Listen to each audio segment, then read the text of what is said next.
Hello and welcome again to the Writer Review. This is Eric Carrot Writer, and this week we're going to be taking a look back at the 2004 teen comedy titled New York Minute. Now, New York Minute runs for 91 minutes long. It is directed by Dennie Gordon. It is produced by Denise DeNovi, Robert Thorne, and the Olsen twins, Mary-Kate Olsen and Ashley Olsen. The script was written by Emily Fox, Adam Cooper, and Bill Collage. It is composed by George S. Clinton, the cinematography by Greg Gardner, and it was edited by Michael Jablow. And the stars of the movie are Mary-Kate Olsen, her twin sister Ashley Olsen. Yes, this is an Olsen twins misadventure. Hey, they've been doing it since they were toddlers. I will get to that more in a bit. Rounding out the cast, we have Andy Richter, Eugene, Levy, Jared Padalecki, Riley Smith, Drew Pinsky, Darrell Hammond, Andrea Martin, Alannah Ong, Mary Bond Davis, Bob Sagat, Jack Osbourne, Joey Klein, Neil Crone, Garen Boyajian, Jonathan Wilson, Boyd Banks, Silver Kim, H. John Benjamin, Gala and Krissy, Frank Welker, the rock band A Simple Plan, The Naked Cowboy, and Thomas Gleadow. Now, make no question about it, the Olsen twins, which consist of Ashley and Mary-Kate, have literally come a long, long way. Did you know that, of course, these two girls, they were stars before they were able to talk, as they shared the role of Michelle Tanner on the long-running series Full House, to starring in TV specials and direct-to-video movies, spreading joy and happiness to children with their misadventures, only for them to emerge triumphant in the end. Yeah, I know that was like a tiresome, cliche type of trope, but hey, these girls have come a long way, and it brought them success and exceptional fame. Remember, these girls started on a TV series when they were still shitting diapers. I mean, one minute they would be sharing a scene, and next thing you know, they would end up having to be bottle-fed. And now we have the twins, Mary-Kate and Ashley. They're all grown up. Well, sort of. I mean, in this movie, they're teenagers. But the Olsens have now brought their energy to the big screen as they journey to New York in their latest adventure. Well, it's not latest because it came out in 2004. But, they star, of course, in the movie New York Minute. As the leading stars, Ashley and Mary-Kate play twins. Oh, how ironic. They're playing twins, and yet they're twins in real life. Who would have thought? Yeah, okay, aside from my sarcastic undertone, they're playing the roles of Jane and Roxy Ryan, each venturing through New York for different purposes. You see, Jane wants to go to New York because she's about to give some kind of big speech, some kind of big seminar, to which, if all goes successful, she plans to venture out to some big Ivy League college to overseas. Okay, England, to be exact. Meanwhile, Roxy, she wants to go to New York because, for a different reason. Roxy has tickets to see the rock band A Simple Plan perform. Hey, you can't get any more early 2000s with a rock band like A Simple Plan. I'm just a kid whose life is a nightmare. Okay, I'm not gonna sing. I don't know all the words to that song anyway.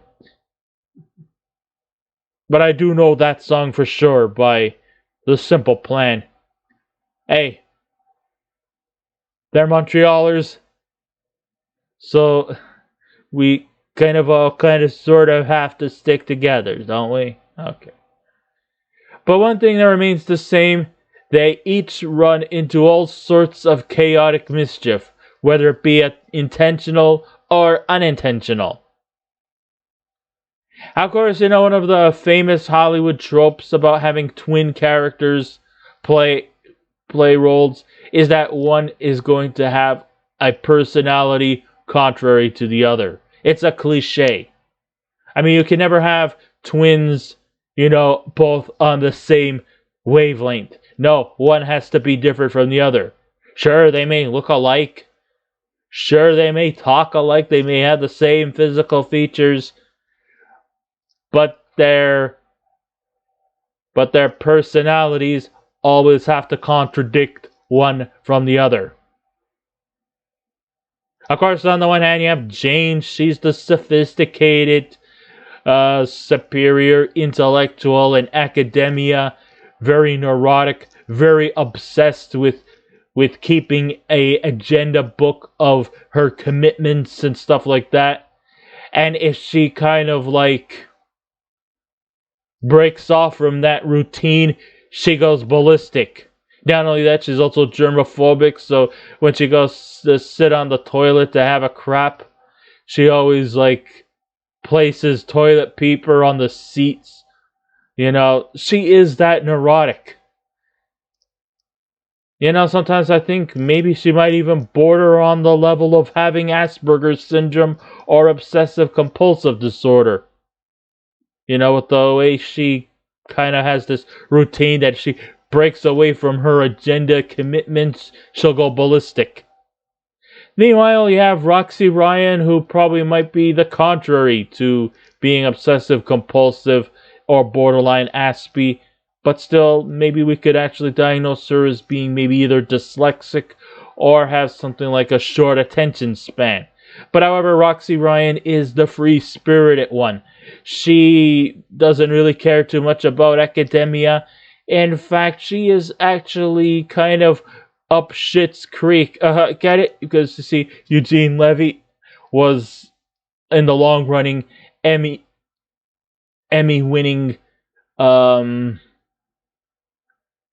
TV series called Schitt's Creek.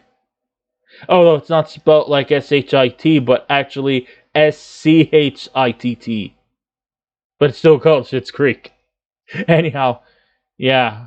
Okay. Anyhow, she's in serious trouble because she hasn't really been attending classes. And some truant officer. You mean truant officers still exist?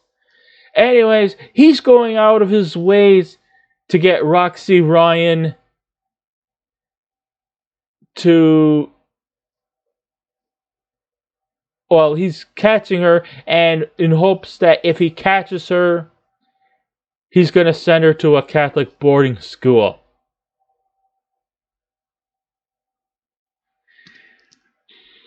Anyhow, yeah, Jane and Roxy are once again the examples of twins who may look alike, but they don't think alike. The film's pacing is definitely truly apropos to the title, as it breezes by in a New York minute. Hence the title, right? Right. Providing the right amount of energy and comedy for a light-weighted, family-oriented movie that will not leave its younger audience restless, or for those who are fans of the Olsen twins.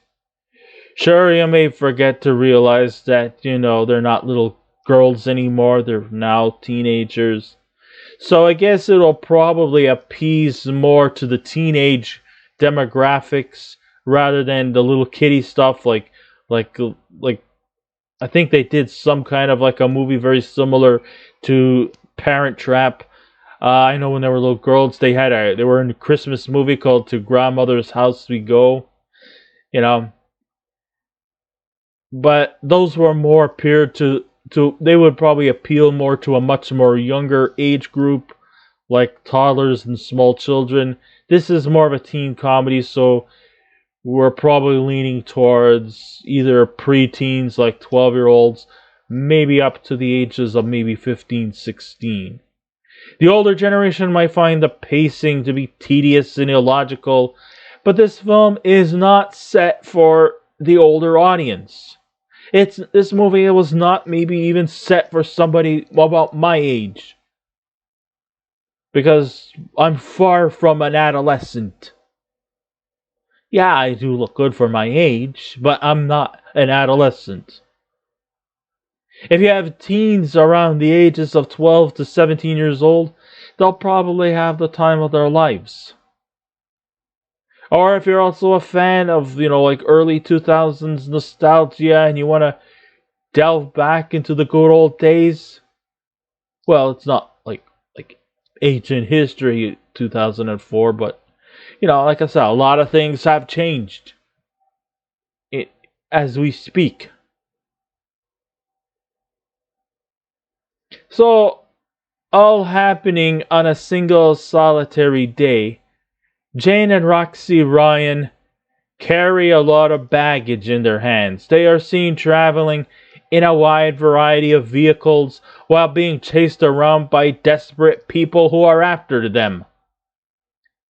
They attend a rock concert, they trek through the sewer pipes, they take down a group who's pirating videos, and one of them is obsessed with some kind of a chip that is used for pirating videos, which is illegal. Of course, this is probably taking a nab at, remember there was this pirating website back in the early 2000s, I believe it was called Napster. Yeah, apparently that was a site where people could just pirate off music albums for free.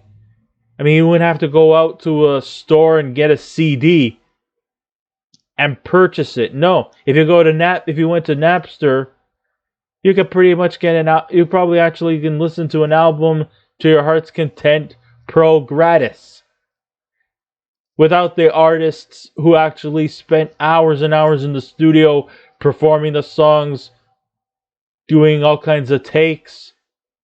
And what are they going to get out of it? Absolutely, positively nothing. Because they didn't make money off of Napster.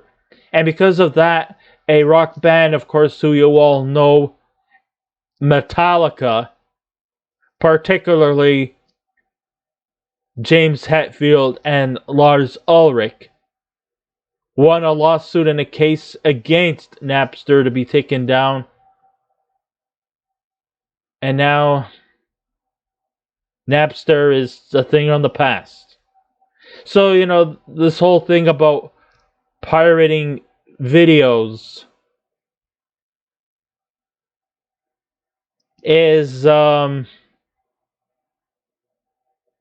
was definitely a nod to that. And then we also see them deliver an important speech to get into an Ivy League university in Great Britain. I don't remember what it was. Was it Oxford, Cambridge? I don't remember.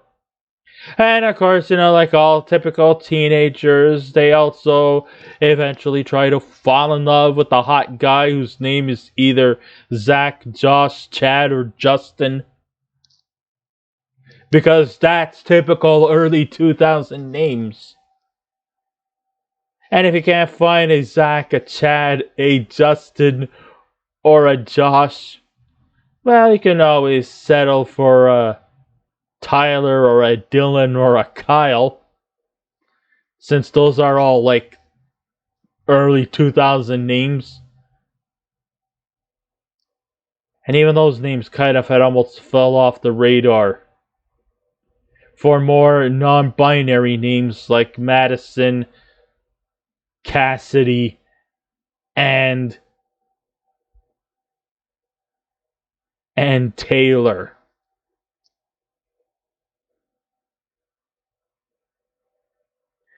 No, I'm just joking. I mean, I don't remember the names of the two guys who eventually fall in love with them. And they also try to rectify the fallout relationships between the siblings. You know, I mean, when you think about it, you kind of feel bad a bit for Jane and Roxy Ryan. I mean, first of all, their mother's dead, which is never a pleasant thing. And their father, who is a doctor, well, he's hardly ever around for them. So practically, these two only have each other to depend on. Of course, Jane, the more responsible twin, seems to just fill in the void for their deceased mother, much to the chagrin of the more free-spirited Roxy. And we do see the fallout and then reconcile near the end. I know, it always ends that way. It's always a happy ending with the Olsen twins coming out on top.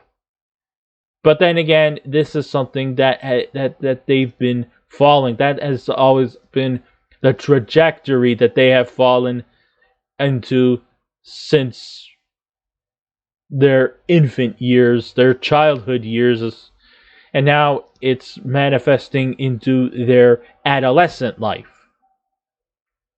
So you may think, hey, you know, this is a 90-minute film, and there's a lot to cover. But to be honest with you, the scenes itself just goes by very, very quickly. And it's also handled very, very well, too. Like I mentioned before, Jane is the serious twin. It is her mission to be in Manhattan to deliver a speech which would recommend her a scholarship to a highly ranked university in Great Britain. She may be an overachiever and very smart beyond her years, but she's also very neurotic and insecure. I mean, her agenda book is like a second heart to her. And if it's pulled away from her, she could have a heart attack. Not literally speaking, but she could. Meanwhile, Roxy is the more laid-back, free-spirited, wayward twin. And her reason for this trip to Manhattan is to attend a Simple Plan rock concert and to hand in a video demo as well. All the while they are being chased by a video pirating ring who accidentally placed a chip in one of their bags, and an obsessed truant officer who wants to pursue Roxy, who's been missing too many school days, so that he can enroll her in a boarding Catholic school where she cannot be doing any more duking off. And those nuns, they don't mess around. They may look like a bunch of human beings dressed like penguins, but don't let their holier than thou demeanor fool you. They can be quite nasty if they choose to. And God have mercy on your soul. Amen. Okay, enough of that sarcasm. The younger audience might be in shock that the twins might use some vulgar language in their dialogue, which might not surprise some, being that they're teenagers. And when you're a teenager, swearing just comes par for the course. Okay, maybe it would be wrong to hear them swear if they were doing movies like The Parent Trap or To Grandmother's House They Go and all those other movies that they were in when they were kids. But they're not really kids anymore. They're teenagers. Well, in this movie. Now they're now in their mid-30s.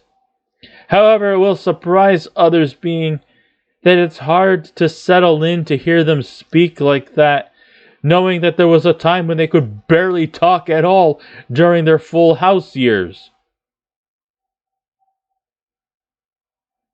But hey, everybody's got to grow up. What do you know? They're not going to be toddlers forever. So what the fuck were you expecting? Whoa. And sure, the twins are pretty comfortable sharing screen time together, as they are comfortable together in real life. The sad thing is that pairing up together can be problematic for their careers. There's not many scripts that's out there for twins.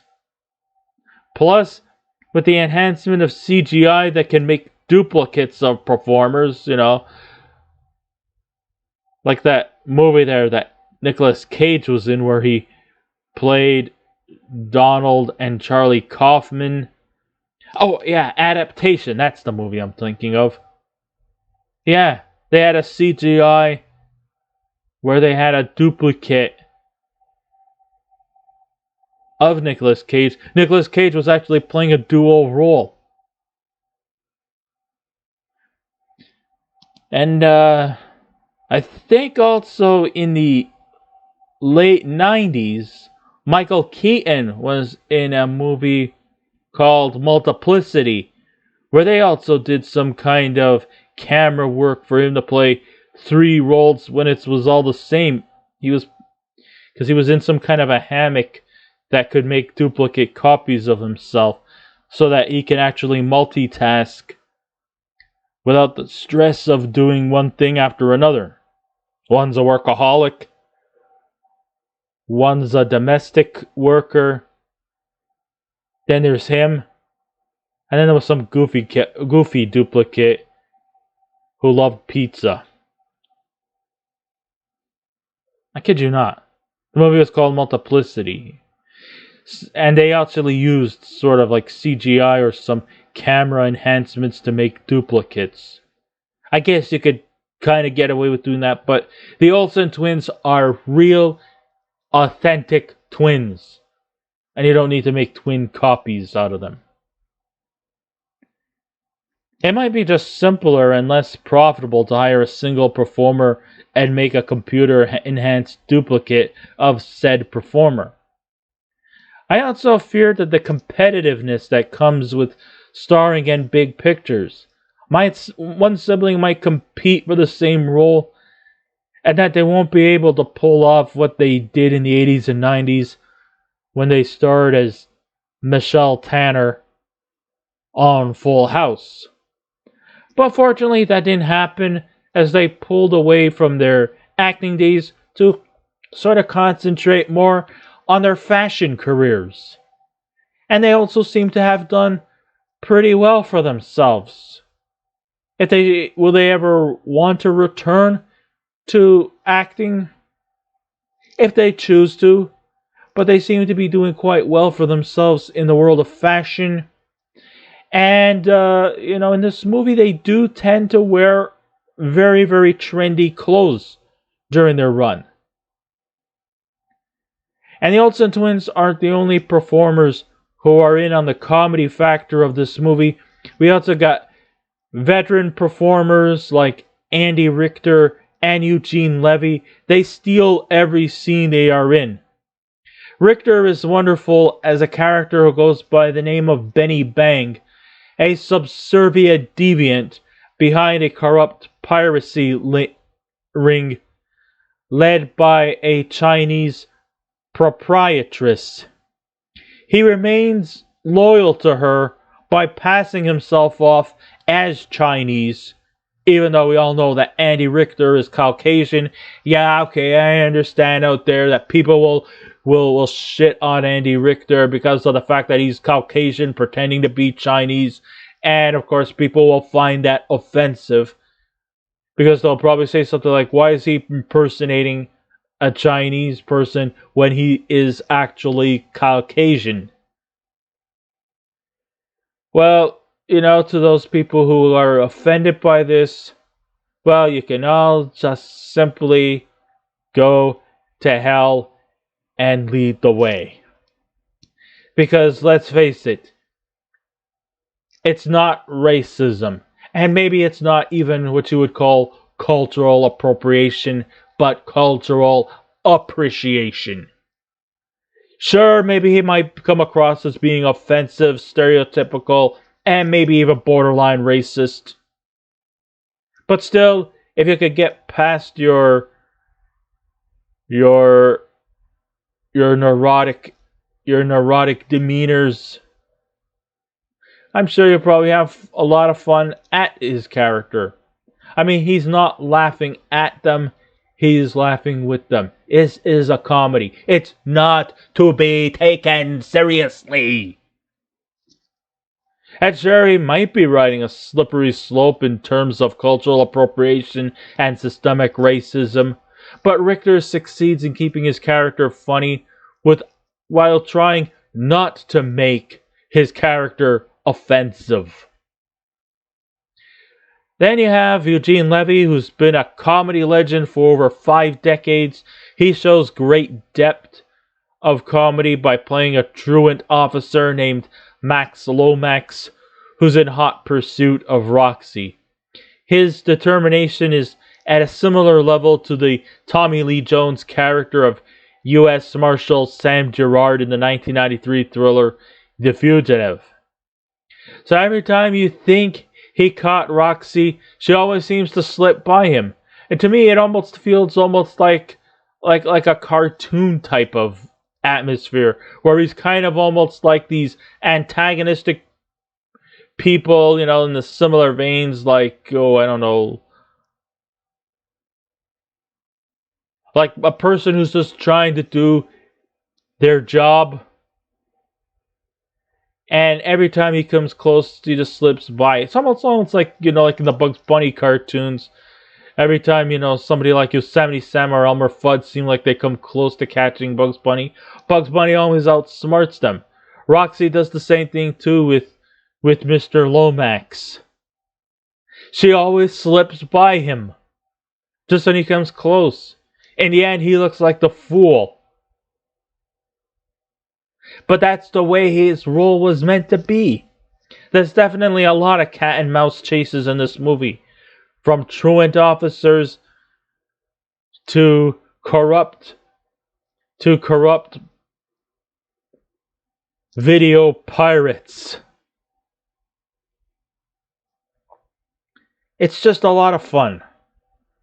So under the direction of Dennie Gordon, who directed the cult classic What a Girl Wants, the way she plays off Manhattan really pays off.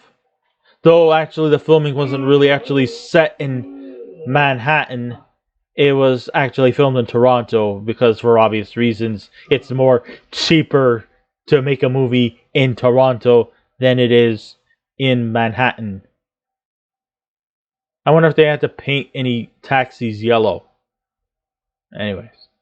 The adventures through the sleepless urban settings are put to good use and takes these cat and mouse chases to great effect. Gordon seems to have a great connection with these young teenage twins, being that she herself was a teenager. And though the romantic scenes with their lovers, Trey and Jim, played by Jared Padalecki and Ryan Smith, may not be the focal point of this movie. No, they're just practically window dressing, or they're just pretty much need it because in a teen comedy we need some romantic. So they just hired Jared and Riley just, for that purpose only. And also maybe to collect a nice little handsome paycheck. You're not going to turn that down, are you guys? Of course not. It still passes off as believable, being that it feels like a typical teenage crushes. Dennie Gordon wants what's best given to what teenagers want. Hot guys. So under the script from Emily Fox, Adam Cooper, and Bill Collage, they seem to pay homage to the 1930s fine line of motherless daughters. Yeah. Yes. Motherless daughters just seems to be something that was quite commonplace in the 1930s. With the death of their mother, the sister-sister relationship has fallen apart. We do get, like I said before, a feeling of sympathy from the twins as they try to move forward with the grief and anxiety, and that the loss of a parent at a young age can be quite stressful to both of them as they look for an escape to get away from it. Jane enrolling in Great Britain and Roxy wanting to pursue a music career. So in spite of some material that might seem illogical, predictable, cliched, New York Minute actually stands alone as a long time coming for the Olsen twins to transition themselves to the big screen, and I think they pulled it off quite well. I mean, like I said, it's not perfect in any way, shape, or form, but it was still a fun romp in the end. The chases were fun and exciting, and shows that even as later twins, the Olsens can still have a mass appeal towards its younger audience. The issues they face can equally balance what is real and what is surreal. So brace yourself, kids out there. Don't miss a second of this movie because it will all be over in a New York minute. So when all that's said and done, if I was to give this movie a scale out of 10, I would give New York Minute an 8 out of 10. So I guess this ends my writer review. Thank you all for listening in. If you wish to subscribe to my YouTube channel, please feel free to do so. If you wish to leave a comment, go right ahead. But just remember the 3 simple rules. Be kind, be courteous, and please refrain from any rude comments. And I'll be back again with another movie review. So until next time, this is Eric Corrupt Writer saying, keep watching those movies, and I'll see you around. Goodbye.